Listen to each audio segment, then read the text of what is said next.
Ya, assalamualaikum warahmatullahi wabarakatuh. Eh, di sini perkenalkan, nama saya Dina Hafizah. Saya dari Prodi Teknologi Informasi. Di sini saya akan membahas lebih mendalam mengenai Automatic RDBMS Tools. Mari kita mulai. Definisi RDBMS Tools yaitu sistem manajemen basis data atau singkatan dari Relation Database Management System. Ini adalah kumpulan program dan kemampuan yang memungkinkan tim information teknologi, IT, dan lainnya untuk membuat, memperbarui, mengelola, dan berinteraksi dengan database relasional.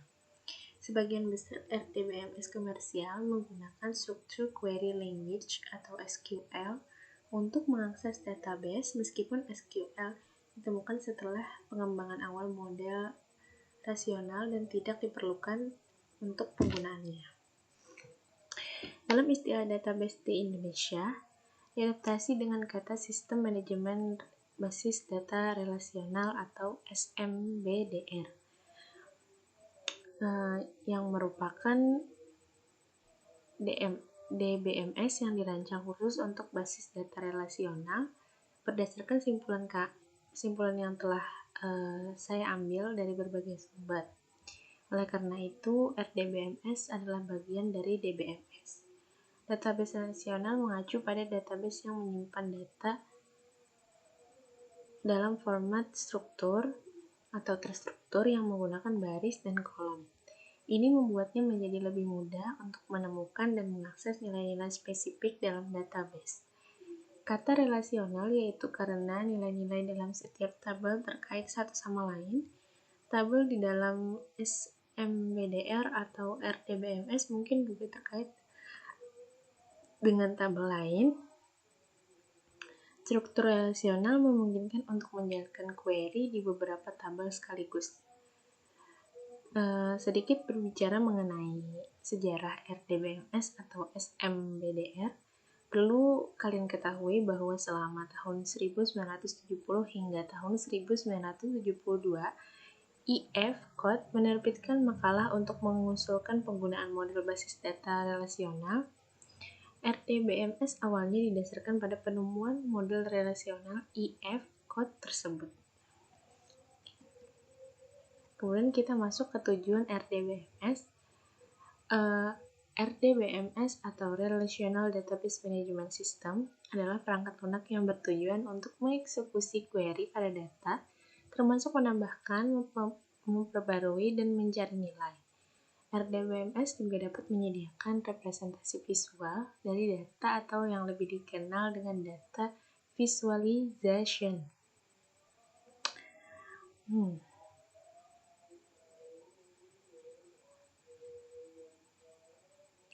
Sebagai contoh, misalnya Relational Database Management System mungkin menampilkan data dalam tabel seperti spreadsheet, memungkinkan kalian untuk melihat dan bahkan mengedit nilai individual dalam tabel. Terkait fungsinya sendiri, adapun beberapa program RDBMS memungkinkan kalian membuat formulir yang dapat merampingkan, memasukkan, mengedit, dan menghapus data.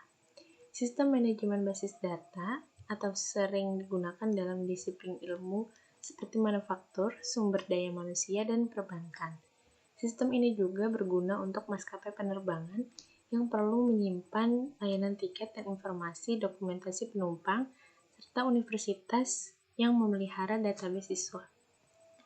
Beberapa contoh sistem spesifik yang menggunakan RDBMS termasuk IBM, Oracle, MySQL, Microsoft SQL Server, dan PostgreSQL. Untuk fungsinya, adapun program RDBMS memungkinkan kalian untuk membuat formulir yang dapat merampingkan, memasukkan, dan mengedit data, serta menghapus data. Yang paling mendasar yaitu proses create atau membuat, read yaitu membaca, update yaitu memperbarui, dan delete yaitu menghapus, di mana ini secara efektif dikenal sebagai CRUD. RDBMS membentuk dasar dari sistem yang terorganisir dengan baik yang mempromosikan treatment data yang konsisten. Lanjut kita membahas tentang batasan dalam RDBMS. Yang pertama yaitu primary key atau kunci utama. Langkah ini mengidentifikasi setiap baris dalam satu tabel hanya dapat berisi satu kunci utama. Kunci harus unik dan tanpa nilai 0. Kemudian foreign key atau kunci asing yang digunakan untuk menghubungkan dua tabel. Kunci asing disimpan dalam satu tabel dan mengacu pada kunci primer yang terkait dengan tabel lain. Yang ketiga adalah not null. Ini memastikan bahwa setiap kolom tidak memiliki nilai 0 seperti sel atau tempat yang kosong. Kemudian check. Ini mengkonfirmasikan bahwa setiap entry dalam kolom atau baris memenuhi kondisi yang tepat dan bahwa setiap kolom menyimpan data unik. Yang terakhir yaitu data integrity atau integritas data harus dikonfirmasi dulu sebelum dibuat. Lanjut ke manfaat dan keuntungan dari RDBMS. Yang pertama, keuntungannya itu fleksibilitas. Kenapa disebut fleksibilitas? Karena untuk memperbarui data sekarang menjadi lebih efisien karena perubahan hanya perlu dilakukan di satu tempat. Yang kedua itu maintenance atau pemeliharaan. Administrator basis data dapat dengan mudah memelihara, mengontrol, dan memperbarui data dalam basis data. Backup juga menjadi lebih mudah karena alat otomatisasi yang termasuk dalam RDBMS mengotomatiskan tugas-tugas ini. Yang ketiga yaitu struktur data. Kenapa menjadi struktur data? Karena format tabel yang digunakan dalam RDBMS mudah dipahami dan menyediakan cara yang terorganisir dan struktural di mana entry dicocokkan dengan query yang diaktifkan.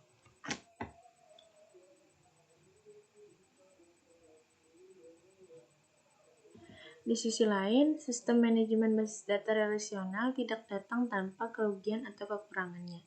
Sebagai contoh misalnya untuk mengimplementasikan RDBMS, maka software khusus pun harus dibeli. Hal ini akan membuat biaya tambahan untuk eksekusi oleh organisasi atau perusahaan. Setelah perangkat lunak diperoleh, proses setting dapat menjadi terbilang membosankan karena membutuhkan jutaan baris konten untuk ditransfer ke tabel RDBMS. Proses ini mungkin memerlukan bantuan tambahan dari seorang programmer atau tim spesialis entry atau data entry. Perhatian khusus harus diberikan pada data selama entry untuk memastikan informasi sensitif tidak ditempatkan ke tangan yang salah. Lanjut ke contoh sistem RDBMS. Yang pertama SQLite.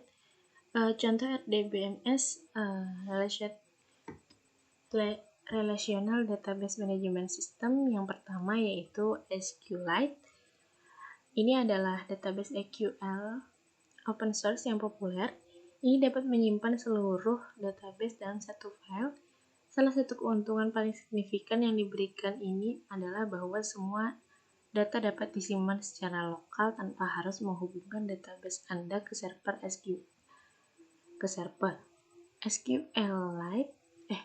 SQLite adalah pilihan populer untuk basis data di ponsel, PDA, pemutar MP3, set-top box, dan gadget elektronik lainnya. Dan selanjutnya adalah MySQL. Contoh yang kedua yaitu MySQL merupakan database SQL open source yang paling populer.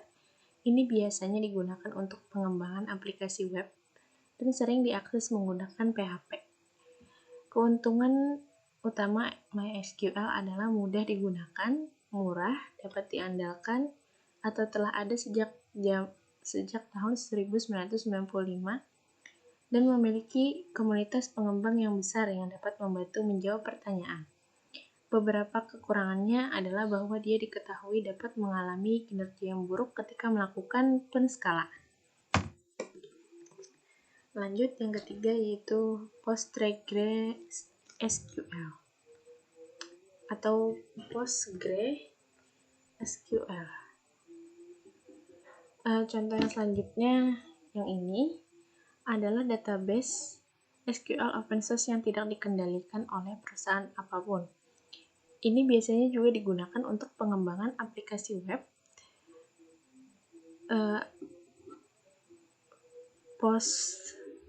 PostgreSQL membagikan banyak keunggulan MySQL yang sama, mudah digunakan, murah, andal, dan memiliki komunitas pengembang yang luas. Ini juga menyediakan beberapa fitur tambahan seperti dukungan foreign key tanpa memerlukan konfigurasi yang rumit. Kekurangan utama dari PostgreSQL adalah bahwa dia lebih lambat dalam kinerja daripada database lain seperti MySQL. Ini juga kurang populer daripada MySQL yang membuatnya lebih sulit didapat oleh host atau penyedia layanan yang menawarkan instansi PostgreSQL yang dikelola. Lanjut, yaitu Oracle DB. Oracle DB memiliki Oracle Database dan kodenya tidak open source atau bersumber terbuka. Oracle DB sering digunakan untuk aplikasi besar terutama di industri perbankan. Sebagian besar bank teratas di dunia menjalankan aplikasi Oracle karena Oracle menawarkan kombinasi teknologi yang kuat dan aplikasi bisnis terintegrasi yang komprehensif, termasuk fungsionalitas esensial yang dibangun khusus untuk bank. Kekurangan utama menggunakan Oracle adalah bahwa itu tidak bebas untuk digunakan seperti pesaingnya yang open source, dan terkait biayanya pun ini dapat dikatakan terbilang sangat mahal. Kemudian yang terakhir yaitu SQL Server. Ini adalah suatu server yang berhubungan dengan Microsoft seperti Oracle DB. Kode ini bersumber tertutup. Aplikasi perusahaan besar kebanyakan menggunakan SQL Server. Microsoft menawarkan versi entry level gratis yang disebut Express, tetapi bisa menjadi sangat mahal ketika Anda mulai menskalakan aplikasi Anda. Di sini ada jenis aplikasi RDBMS, ada Trafodion, Transbase, Translatis, Valentina Server, Vectorwise, Vertica, Virtuos, VistaDB, VaultDB, WebScales SQL, dan Extreme Data. Sebenarnya masih banyak, tapi untuk sebagai contoh, saya hanya memasukkan segini. Kemudian lanjut kita ke perbedaan RDBMS dan DBMS.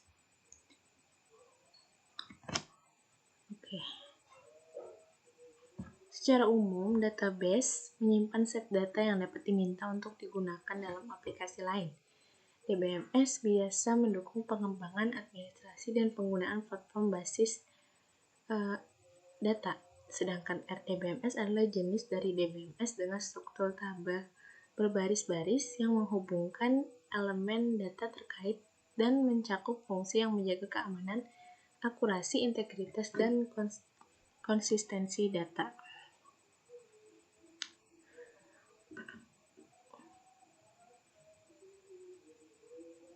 Perbedaan utamanya adalah bahwa RDBMS menyimpan data dalam bentuk tabular, sedangkan aplikasi DBMS menyimpan data sebagai file.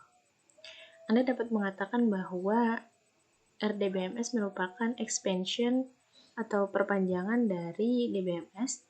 Bahkan jika ada banyak perbedaan di antara keduanya, sebagian besar produk software yang terdapat di pasaran saat ini sesuai dengan DBMS dan RDBMS. Pada dasarnya mereka dapat memelihara database dalam bentuk tabular serta bentuk file atau keduanya. Ini berarti bahwa hari ini aplikasi RDBMS adalah aplikasi DBMS dan sebaliknya. Walaupun masih ada perbedaan besar antara sistem database relasional untuk menyimpan data dan sistem database biasa, namun itu perbedaan kuncinya. Sekian dan terima kasih. Apabila ada kesalahan dan kekurangan, saya mohon maaf. Saya akhiri. Wassalamualaikum warahmatullahi wabarakatuh.